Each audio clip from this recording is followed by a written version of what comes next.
జ్ఞానపురం శ్రీ ఎన్నిమాంబ అమ్మవారి వార్షిక జాతర మహోత్సవంలో భాగంగా ఈరోజు అమ్మవారి శుభముహూర్తపు రాట వేడుకలో ఎమ్మెల్యే వంశకృష్ణ శ్రీనివాస్ సతీమణి పద్మజ పాల్గొన్నారు. అమ్మవారి రాట మహోత్సవ వేడుక అనంతరం గర్భాలయంలో ప్రత్యేక పూజలు నిర్వహించి తీర్థ ప్రసాదములు స్వీకరించారు. ఈ రోజు నుంచి 18వ తేదీ వరకు వార్షిక జాతర మహోత్సవం జరుగుతాయని ఆలయ ఈవో తెలిపారు. రేపటి పర్వదినాన నీలధార, ఎల్లుండి మూలమంత్ర హోమం, ఆ మరుసటి రోజు తోలేళ్లు, ఆదివారం జాతర, ఇలా అమ్మవారి వార్షికోత్సవం అంగరంగ వైభవంగా నిర్వహించేందుకు సర్వం సిద్ధం చేశామన్నారు.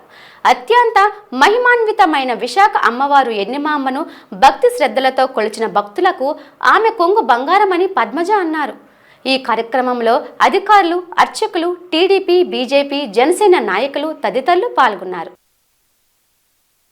విశాఖ నగరం సిటీ నందు జ్ఞానాపురంలో వేయించేస్తున్న శ్రీ ఎన్నిమాంబ అమ్మవారి దేవస్థానం వార్షిక జాతర సందర్భంగా ఈ సంవత్సరం 5 రోజుల పండుగ చేయుటగాను పెద్దలు, గ్రామస్తులు అందరూ కూడా నిర్ణయించడమైంది.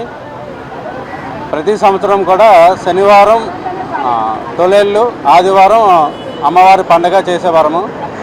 ఈ సంవత్సరం నుండి 5 రోజులు అనగా మొదటి 5 రోజుల ముందు రాట ఉత్సవము, తర్వాత ప్రెస్ మీటు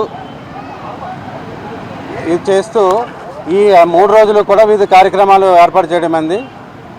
తర్వాత గురువారం నీలధార గ్రామస్తులు మొత్తం సిటీ అంతా కూడా అమ్మవారికి పసుపు నీళ్ళతోటి అభిషేకం చేయడానికి, తదుపరి శుక్రవారం మహాయాగం అమ్మవారి హోమం చేయడానికి నిర్ణయించడమైంది.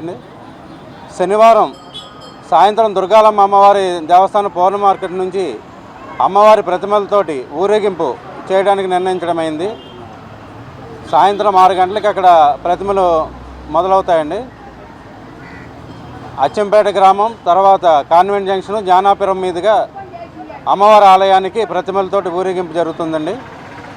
18వ తారీఖు ఆదివారం అనుపోత్సవం అత్యంత వైభవంగా చేయడానికి విద్యుత్ అలంకరణలు, సాంస్కృతిక కార్యక్రమాలు, అన్నదాన కార్యక్రమం ఈ నెల 24 శనివారం తేదీని ఏర్పాటు చేయడం అండి. 27వ తారీఖు మారువారం, 27వ తారీఖు కూడా సారి కార్యక్రమం కూడా ఉన్నది. 18వ తారీఖు సాయంత్రం అచ్చంపేట గ్రామస్తులు తీసుకొస్తున్నారండి. 27వ తారీఖు ఏ గ్రామస్తులైనా సరే మనం తీసుకొస్తారు ఇక్కడికి. భక్తులందరికీ కూడా ఏ రకమైన ఇబ్బంది లేకుండా చలువ పందిర్లు, తర్వాత మజ్జిగ పంపిణీ, ఉచిత ప్రసాదం, క్యూ లైన్లు పెట్టి అందరికీ కూడా ఏ విధమైన ఇబ్బంది లేకుండా పంపించడానికి, తర్వాత చిన్నపిల్లలు, పసిబిడ్డలు ఎవరైనా పంపించడం కానీ, వృద్ధులకు కానీ వేరే లైన్లు పెట్టి పంపించడం జరుగుతుందండి.